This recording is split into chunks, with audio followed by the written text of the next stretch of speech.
আসল লোক এসে আছে। বাবা কেসটা কি? আংটিটা তো আগে দেখিনি, নতুন মনে হচ্ছে ভাই। কাল রাত্রে বউ দিল বুঝি?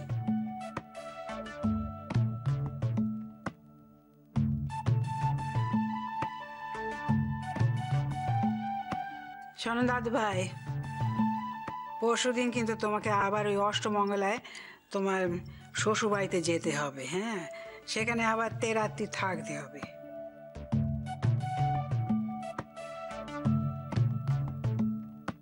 না গিন্নিমা, 3 রাত্রি তো দূরের কথা, একদিনও থাকতে হবে না আমাকে। ফুলঝুরি সব ভেঙে দিয়ে চলে যাচ্ছে, সব। ও মেচকি, বলছি যে সাহেব ঠাকুরপুর মুখখানা কেমন ধারা যেন হয়ে আছে লো। বউ আবার কোনো অপমান টপমান করেছে কিনা কে জানে বাপু।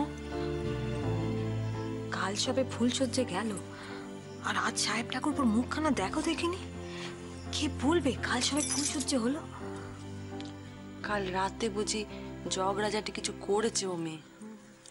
করতেই পারে, মেয়ের মাথায় তো চিট। ঠিক বলেছিস লো, অথচ দেখ মাঝে মাঝে কেমন ভালো ব্যবহার করে, কত ভালো হয়ে যায়। তখন দেখে কে বলবে এই মেয়ে ওই মেয়ে। ও সাহেব, বাবা নতুন বউ কি ঘুম থেকে উঠেছে? আমাদের বাড়িতে তো আবার সকাল সকাল সববার ঘুম থেকে ওঠার অভ্যেস। উঠেছে বোধহয়। বলি এবাড়ির নতুন রাতবউকে তো আর এবাড়ির চালে ফেললে হবে না। সে তো একদিন বাপের বাড়িতে থেকে যে বেলা করে ঘুম থেকে উঠেছে, সেখানে তো লেখাপড়া আর ছবি আঁকা টাকা নিয়ে থাকতো না। সংসারের কাজ করার তো কোনো দরকার পড়েনি, কেনই বা করতে যাবে? তা এখন এ বাড়িতে এসে এবাড়ির নিয়ম কানুন এবাড়ির গিন্নিমা আবার সময় করে ঠিক শিখিয়ে নেবে।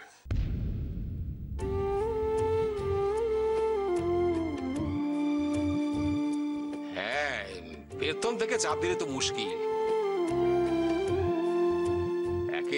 এক বাড়ি থেকে অন্য এক বাড়িতে এসেছে, তো মন বসাতে তো কদিন সময় লাগবে, তাই না?